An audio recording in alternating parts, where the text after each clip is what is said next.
Começando então o nosso 3 em 1, a gente informa o estado de saúde de Jair Bolsonaro, candidato do PSL à presidência da República. O último boletim médico, divulgado pelo Hospital Albert Einstein, diz que ele passa bem e segue sem sinais de infecção. Apesar disso, o comunicado confirma que Bolsonaro passará por uma nova cirurgia. De acordo com a nota do hospital, será um procedimento de grande porte a fim de reconstruir o trânsito intestinal e retirar a bolsa de colostomia. O presidenciável está internado no Einstein desde sexta-feira. Na quinta, ele foi alvo de um ataque à faca durante um ato de campanha na cidade de Juiz de Fora, em Minas Gerais. E, muito bem, teve debate no domingo promovido pela Gazeta em parceria com a Jovem Pan, o Estadão e o Twitter. Como eu disse aqui, o debate foi morno, sem sobressaltos, sem momentos fora da curva. Aliás, um dos poucos momentos foi quando Guilherme Boulos e Henrique Meirelles, né? O Boulos fez uma provocação com o slogan do Meirelles, chamou o Meirelles dizendo: vou taxar o Meirelles. Meirelles também alfinetou Geraldo Alckmin ao dizer que o tucano atacou o Bolsonaro quando ele estava na UTI. Tem um trecho do debate aí, Reginaldo, pra gente começar o nosso programa? Candidato, o senhor prega a pacificação.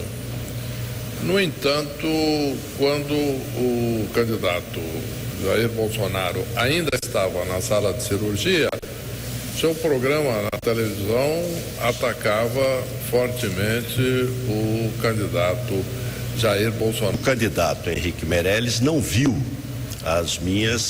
os meus spots, porque em nenhum momento nós pregamos qualquer tipo de violência.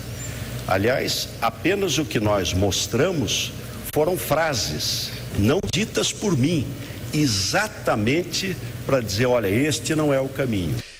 Muito bem, Vera, começo com você então, que foi uma das jornalistas que fez perguntas aos candidatos. Um debate um tanto xoxo. Debate na retranca, Silvio. Os candidatos ainda pisando em ovos diante do ataque muito recente ao deputado e candidato Jair Bolsonaro e os seus reflexos, né? O fim de semana foi todo pautado por esse fato, o assunto da internação do deputado Jair Bolsonaro, as investigações sobre o seu agressor e tudo mais, ainda estava muito presente no noticiário, dominando o noticiário, e eles foram para esse debate dispostos a levar o discurso de que é preciso diálogo na política, de que é preciso conter a violência verbal, a escalada retórica e chegar a um ponto de moderação longe dos extremos.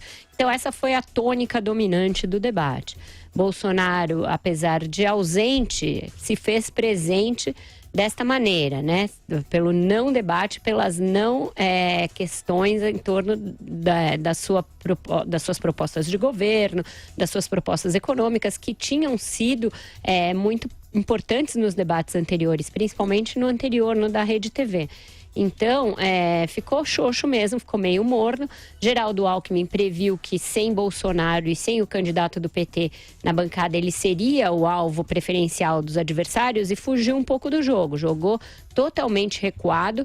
Quando pôde perguntar, perguntou para candidatos que não estão ali na linha de frente das pesquisas. Nunca perguntou para Marina Silva, nunca perguntou para o Ciro Gomes, também não os escolheu para comentarem as suas respostas quando pôde. Então foi um debate em que todo mundo jogou para empatar, talvez com uma exceção. Ciro Gomes foi o mais, ele estava mais soltinho ali no jogo, né? Ele foi quem mais propôs o jogo, encarou, foi para frente e, como resultado disso, foi o mais mencionado no Twitter, na medição do Twitter, e também nas pesquisas qualitativas como a do Ideia Big Data que a gente publicou no BR18. Então eu faria uma menção levemente positiva ao Ciro, que eu acho que teve um bom desempenho, estava solto, estava à vontade diante desse show de retranca dos adversários, e de resto todo mundo jogando para empatar ali, num momento talvez que não seja para isso, né? A gente está a 27 dias da eleição, jogar para empatar agora significa jogar para perder. E aí, Andreasa, o que você achou do debate, hein? Ficou todo mundo no 0-0?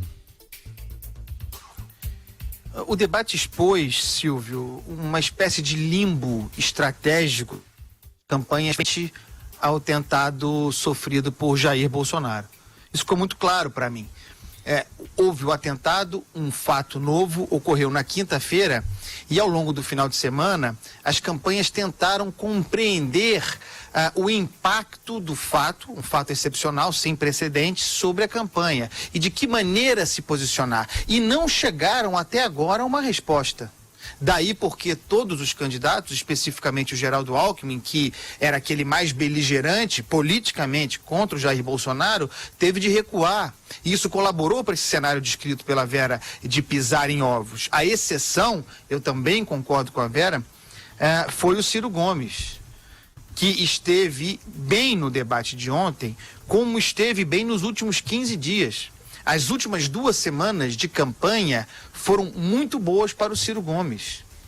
Ele entendeu tardiamente as suas possibilidades, depois do erro inicial de tentar fechar com o Centrão. Ele entendeu que a sua chance, que continua muito pequena, eu insisto aqui, mas que as suas melhores chances estariam em disputar o espólio do Lula, em disputar esse lugar, em apostar que a transferência de votos do Lula para o Fernando Haddad não será tão grande quanto eu acho, e assim ter um caminho para chegar ao segundo turno. Essa estratégia foi eficiente na entrevista no Jornal Nacional e foi eficiente nesse debate e será eficiente por quanto tempo Lula permitir. Uma vez que ele indique Haddad, aí eu acho que o bicho vai pegar para o Ciro, mas isso não quer dizer que ele não esteja fazendo tudo certinho. Entre todos os seus adversários é aquele único que monta uma estratégia, antes disso compreende a natureza do jogo, monta uma estratégia e a executa à perfeição. É um profissional no meio de amadores. Marcelo Madureira, sigo com você. E você, hein, Madu, o que você achou do debate? Pois é, Silvio, ontem eu não assisti o debate por conta de eu ter celebrado o Ano Novo Judaico, Rosh Hashanah. Aliás, eu desejo a todos um feliz 5.779, né? Pleno de venturas, mas eu percebi, né, depois que eu, até conversando com as pessoas, que surpreendentemente eu sinto um crescimento na candidatura do Ciro Gomes. Não sei por que exatamente os motivos disso. Se ele estava mais solto lá no debate da TV Gazeta e Jovem Pan e Estadão, é porque talvez isso já tenha soprado no ouvido dele. Eu conversando com amigos meus de esquerda, eu percebi uma tendência de se votar em Ciro, na medida em que Lula já tem a sua candidatura impugnada. Como eu encontro muito pouco esses meus amigos de esquerda, eu percebi uma certa convergência para se votar em Ciro Gomes em substituição à candidatura do Lula ou à eventual candidatura do Haddad. Também eu gostaria também de falar uma coisa que eu, acompanhando o noticiário, né? O Jair Bolsonaro, felizmente, está se recuperando muito bem, mas de fato vai ter que fazer uma outra cirurgia de grande porte. Ele está ostomizado, né? Ou seja, ele fez uma colostomia. Então ele está com um buraco aqui no ventre, por onde ali passa o material a ser excretado. E isso aí, à medida que ele for melhorando, né, vai se fazer a religação com o intestino grosso. Então isso é uma outra cirurgia. Qual é a consequência? Provavelmente ele não terá que fazer não poderá fazer nenhuma campanha, certamente nas próximas 3 semanas, ou seja, no primeiro turno.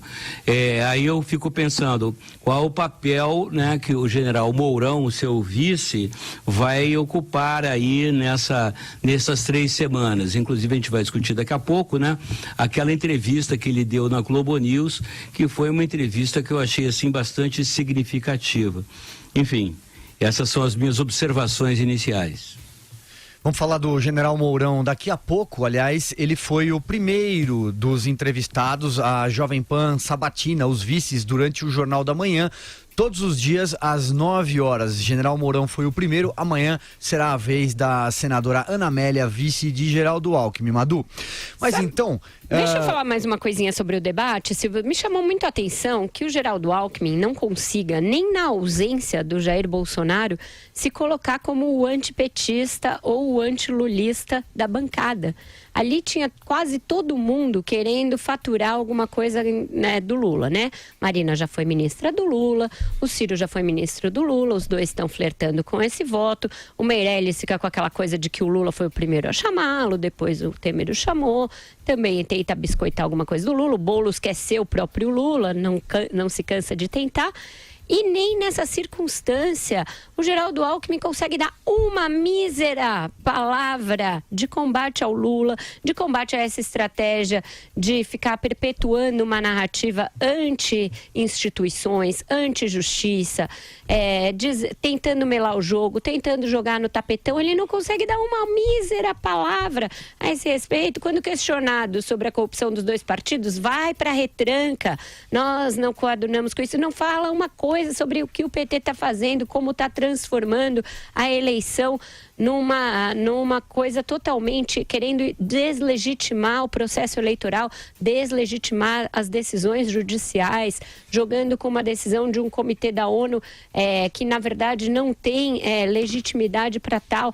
Então, ele não consegue se assenhorar de uma narrativa anti-Lula, anti-PT e ser colocado neste lugar que sempre foi do PSDB, mas que agora foi perdido para o Jair Bolsonaro.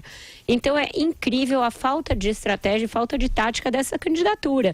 Com isso, não adianta ter o maior tempo de TV da campanha, porque isso vira um latifúndio improdutivo. Se você não tem uma ideia a defender, se você não tem uma bandeira, se você não tem um norte, se você não tem nada, para que você vai precisar de 44% do tempo de TV?